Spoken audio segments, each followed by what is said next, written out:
Hello friends, welcome back to my channel. ನಾನಿವತ್ತು ನಂದು morning ಮಕ್ಕಳು ಸ್ಕೂಲ್ಗೆ ಹೋಗೋವರೆಗೂ ನನ್ನ ರೂಟೀನ್ ಹೇಗಿರುತ್ತೆ ಅಂತ ತೋರಿಸ್ತಾ ಇದ್ದೀನಿ. ಮೊದಲಿಗೆ ನಾನು ಪೂಜೆ ಮಾಡ್ಕೊಳ್ತೀನಿ. ಬೆಳಗ್ಗೆ 5 o'clock ಎದ್ದು ನನಗೆ ಆಲ್ರೆಡಿ ಪೂಜೆನ ಮಾಡಿದ್ದೀನಿ. ಇದು ನಮ್ಮದು ಪೂಜಾ ರೂಮು. ನಾನು ರಾಯರ್ನ ತುಂಬ ನಂಬ್ತೀನಿ. ನೀವು ಈ ವಿಡಿಯೋನ ನೋಡಿ ನಿಮ್ಮದು ರೂಟೀನ್ ಯಾವ ರೀತಿ ಇರುತ್ತಂತ ಕಮೆಂಟ್ ಮೂಲಕ ತಿಳಿಸಿ. 5 o'clock ಎದ್ದು 9 o'clock ಅಷ್ಟೇ ನನಗೆ ಟೈಮ್ ಇರುತ್ತೆ. ಆಮೇಲೆ ನಮ್ಮದು ಶಾಪ್ ಇದೆ, ಪ್ರಾವಿಷನ್ ಸ್ಟೋರು. ಅಲ್ಲಿಗೆ ನಾನು ಹೋಗಬೇಕಾಗುತ್ತೆ. ನಾನು ಮೊದಲಿಗೆ ಪೂಜೆ ಮಾಡ್ಕೊಳ್ತೀನಿ. ಆಮೇಲಿಂದ ನಾನು ಮನೆ ಈಚೆ ಯಾವ ರೀತಿ ಇದೆ, ಮಾರ್ನಿಂಗ್ ಇದು 6:30 ಆಗಿತ್ತು. ಆಲ್ರೆಡಿ 6:30 ಈ ಥರ ವೆದರ್ ಇತ್ತು ಇವತ್ತು. ಅದಕ್ಕೆ ಒಂದು ಕ್ವಿಕ್ಕಾಗಿ ವಿಡಿಯೋ ಮಾಡಿಕೊಂಡೆ. ಇದು ನಮ್ಮ ಮನೆ ಹತ್ರ, ನಾವು ತೋಟದಲ್ಲಿ ಇರೋದು. ಈ ರೀತಿ ಇದೆ, ತೋಟದಲ್ಲಿ ಮನೆ ಕೊಟ್ಟಿರೋದು. ನಮ್ಮದು ಡೂಪ್ಲೆಕ್ಸ್ ಹೌಸು. ಅದ್ರ ಪಕ್ಕ ಇದ್ದಿದ್ದು ಸೊ ನೋಡಿ, ನಾನಿವಾಗ ಹೋಗ್ತಾ ಇದ್ದೀನಿ ನಮ್ಮದು ಶಾಪ್ ಹತ್ರ ಓಪನ್ ಮಾಡೋದಕ್ಕೆ ಅಂತ. ಈಗ ನಾನು ಓಪನ್ ಮಾಡಿ ಶಾಪ್ ಬರ್ತೀನಿ. ನಾನು ಅಲ್ಲಿ ನಮ್ಮ ಮಾಮ ಇರ್ತಾರೆ. ಇದು ನಮ್ಮೂರು. ಮಾರ್ನಿಂಗ್ 6:30 ಈ ಥರ ಇತ್ತು ಇವತ್ತಿನ ವೆದರ್. ಇದು ಗಂಗಸಂದ್ರ ಕೆರೆ ಹತ್ರ ಪಾರ್ಕ್ ಕನ್ಸ್ಟ್ರಕ್ಷನ್ ನಡೀತಾ ಇದೆ ಇವಾಗ. ತುಂಬ ಫಾಸ್ಟಾಗಿ ಮಾಡ್ತಾ ಇದ್ದಾರೆ ಈ ಕನ್ಸ್ಟ್ರಕ್ಷನ್ನ. ಪಾರ್ಕು ತುಂಬ ಚೆನ್ನಾಗಿ ಬರುತ್ತೆ ಅಂತ ಹೇಳ್ತೀನಿ. ಯಾರು ಓಡಾಡ್ತಾರೆ, ಇದರಲ್ಲಿ ಫಾರೆಸ್ಟ್ ಇದೆ. ಫುಲ್ ತುಂಬಿದೆ ಕೆರೆ. ಈ ವರ್ಷ ಮಳೆ ಚೆನ್ನಾಗಿ ಬಂದಿದೆ. ಈಗ ಗಂಗಸಂದ್ರ ಊರು ಒಳಗಡೆ ಎಂಟರ್ ಆಗ್ತಾ ಇದ್ದೀವಿ. ನಾವು ಊರು ಬಿಟ್ಟು ಒಂದು ಕಿಲೋಮೀಟರ್ ದೂರದಲ್ಲಿ ಇದ್ದೀವಿ. ಇದು ನಮ್ಮೂರು. ಮತ್ತು ಇಲ್ಲಿ ಗಂಗಾಧರೇಶ್ವರ ಟೆಂಪಲ್ ಇದೆ. ಇದೇ ಗಂಗಾಧರೇಶ್ವರ ಪಾರ್ವತಿ ಟೆಂಪಲ್ಲು.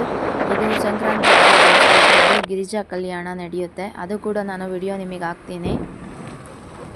ಶಿವಗಂಗೆ ಬಿಟ್ಟರೆ ನೆಕ್ಸ್ಟು ಗಿರಿಜಾ ಕಲ್ಯಾಣ ನಡೆಯೋದು ಗಂಗಸಂದ್ರದಲ್ಲೇ, ಗಂಗಾಧರೇಶ್ವರಂಗೆ. ಇದು ನಮ್ಮದು ಪ್ರಾವಿಷನ್ ಸ್ಟೋರ್ಗೆ ಎಂಟ್ರಿ ಆಗ್ತಾ ಇದ್ದೀವಿ. ಇದು ನಮ್ಮದು ಅಂಗಡಿ. ಈಗ ಕ್ಲೋಸ್ ಆಗಿದೆ, ಓಪನ್ ಮಾಡೋದಕ್ಕೆ ಅಂತಲೇ ಬಂದಿದ್ದು. Siddarameshwara provision store. ಇದು ನಮ್ಮದು ಶಾಪು. ನಮ್ಮದು ಹೋಲ್ಸೇಲಲ್ಲಿ ನಾವು ಪ್ರಾವಿಷನ್ ಐಟಮ್ಸ್ನ ಕೊಡ್ತೀವಿ. ಜಾಸ್ತಿ ಐಟಮ್ಸ್ನ ತಗೊಂಡ್ರೆ ಎಲ್ಲ ರೀತಿ ಫಂಕ್ಷನ್ಗೂ ಕೊಡ್ತೀವಿ. ಮತ್ತು ನಾನು ವಾಪಸ್ ಮನೆಗೆ ಬಂದು ಕುಕ್ ಮಾಡ್ತಾಯಿದ್ದೀನಿ ಫುಡ್ಡು. ಯಾಕೆಂದರೆ ಮಕ್ಕಳು ಸ್ಕೂಲ್ಗೆ ಹೋಗ್ಬೇಕಲ್ಲ, ಅದಕ್ಕೆ.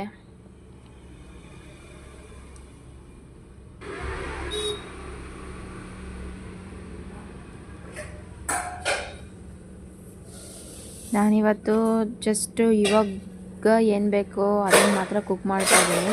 ಮಧ್ಯಾಹ್ನಕ್ಕೆ ತರಕಾರಿ ಸಾಂಬಾರನ್ನ ರೆಡಿ ಮಾಡ್ಕೊಳ್ಳೋಕ್ಕೆ ಕುಕ್ಕರ್ಗೆ ನಾನು ತರಕಾರಿನ ಹಾಕೋದಕ್ಕೆ ಕಟ್ ಮಾಡ್ಕೊಳ್ತಾ ಇದ್ದೆ. ಟಿಫನ್ಗೆ ನಾನು ಇವತ್ತು ಪುಳಿಯೋಗರೆ ಗೊಜ್ಜು ಮಾಡಿರೋದಿತ್ತು. ಸೊ ಹಾಗಾಗಿ ಜಸ್ಟ್ ರೈಸ್ ಮಾತ್ರ ಕುಕ್ ಮಾಡಿಕೊಂಡೆ. ಸಾಂಬಾರು ಮಧ್ಯಾಹ್ನಕ್ಕೆ ಬೇಕಾಗಿತ್ತಲ್ಲ, ಅದಕ್ಕೆ ವೆಜಿಟೇಬಲ್ಸ್ ಕಟ್ ಮಾಡಿ ಕುಕ್ಕರಲ್ಲಿ ಹಾಕಿ ಸಾಂಬಾರಿಗೆ ರೆಡಿ ಮಾಡೋಣ ಅಂತ ಮಾಡ್ತಾಯಿದ್ದೆ.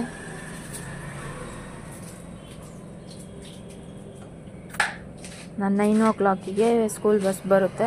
ಸೊ ಅಷ್ಟರಲ್ಲಿ ನಾನು ಎಲ್ಲ ಕೆಲಸ ಫಿನಿಷ್ ಮಾಡಿ ಮಕ್ಕಳನ್ನ ಕರ್ಕೊಂಡು ಹೋಗಬೇಕು ನಮ್ಮದು ಶಾಪ್ ಹತ್ರ.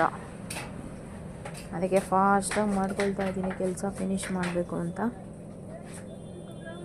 ಮತ್ತು ನಿಮ್ಮದು ಯಾವ ರೀತಿ ಇರುತ್ತೆ ರೂಟೀನು ಕಮೆಂಟ್ ಮೂಲಕ ತಿಳಿಸಿ. ನನ್ನ ರೂಟೀನ್ ಡೈಲಿ ಇದೇ ರೀತಿ ಇರುತ್ತೆ. ನಾನು ಡೈಲಿ 5 o'clock ಎದ್ದೇಳಬೇಕು. ಟೈಮ್ ಮಿಸ್ ಆದರೆ ನನಗೆ ಕೆಲಸ ಫಿನಿಷ್ ಆಗೋಲ್ಲ.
ಕ್ವಿಕ್ಕಾಗಿ ನಮ್ಮ ಮನೆ ಕೆಳಗಡೆ ಹಾಲ್ ಮತ್ತು ಕಿಚನ್ನು ಮತ್ತು ಪೂಜಾ ರೂಮ್ ಯಾವ ರೀತಿ ಇದೆ ಅಂತ ನೋಡ್ಕೊಂಬನ್ನಿ. ನಿಮಗೇನಾದರೂ ಡೀಟೇಲಾಗಿ ನಮ್ಮದು ಫುಲ್ ಮನೆ ಹೋಮ್ ಟೂರ್ ಬೇಕಂದರೆ ಕಮೆಂಟ್ ಮೂಲಕ ತಿಳಿಸಿ, ನಾನು ಒಂದು ಸಲ ವಿಡಿಯೋ ಮಾಡ್ತೀನಿ ಅದನ್ನು.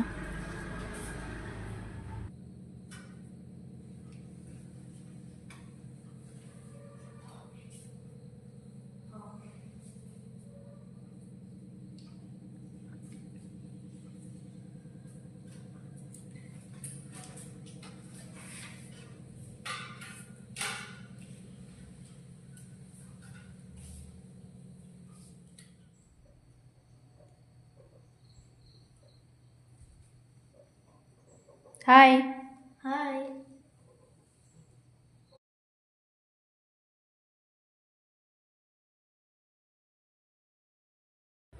ಧ್ಯಾನ್ ಮತ್ತು ಪ್ರಾರ್ಥನಾ ಸ್ಕೂಲ್ಗೆ ಹೊರಟಿದ್ದಾರೆ.